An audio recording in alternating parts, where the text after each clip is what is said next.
Dans le prochain épisode de Un si grand soleil. Tandis que le cœur de Violette a cessé de battre, Alicia est déterminée à s'en sortir. Laetitia prend quant à elle les devants. Attention, les paragraphes qui suivent contiennent des spoilers sur l'épisode d'Un si grand soleil diffusé demain soir sur France 2. Si vous ne voulez rien savoir, ne lisez pas ce qui suit. Vendredi 3 septembre 2021 dans Un si grand soleil. Le cœur de Violette a cessé de battre. Myriam est au chevet de Violette lorsque cette dernière fait un arrêt cardiaque. Comprenant que son amie s'est éteinte, Myriam fond en larmes. Tandis que Céline arrive à son tour à l'hôpital, les deux femmes laissent parler leur chagrin. En rangeant les affaires de la défunte, Myriam retrouve une broche que Violette aimait beaucoup. Comme elle n'a jamais vu ce bijou, Céline le confie à Myriam, certaine que cela aurait fait plaisir à sa tante de la voir avec. Très émue, Myriam assure à Céline que Violette la considérait comme sa fille même si elle ne savait pas le montrer. Des mots qui touchent beaucoup la jeune femme. C'est le vague à l'âme que Céline retourne ensuite chez Violette. Pendant qu'elle regarde des photos avec nostalgie, elle reçoit un appel du notaire l'informant que sa tante a pris des dispositions testamentaires. Alicia est déterminée à s'en sortir. Déterminée à retrouver sa vie d'avant, Alicia décide de prospecter ses anciens clients. Elle rencontre alors Guilhem à qui elle propose son expertise en matière fiscale. En toute franchise, l'avocat répond que c'est difficile pour lui de la recommander étant donné que son arrestation a connu un certain retentissement médiatique.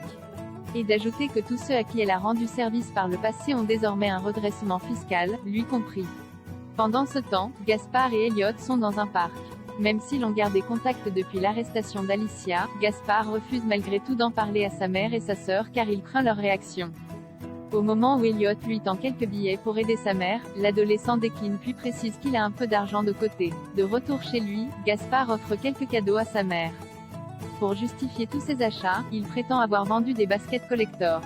Très touchée, Alicia signale toutefois que c'est à elle de s'occuper de lui.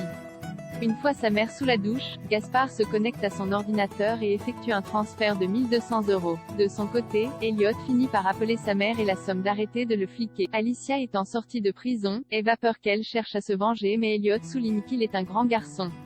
Tandis qu'elle le questionne sur ses absences répétées, il lui dit qu'il a un deuxième travail avant de garantir qu'il ne fait rien d'illégal qui obligerait sa mère à le balancer encore une fois à la police. Laetitia prend les devants. L'enquête sur le cambriolage étant au point mort, Laetitia prend les devants et contacte Manu pour en savoir plus.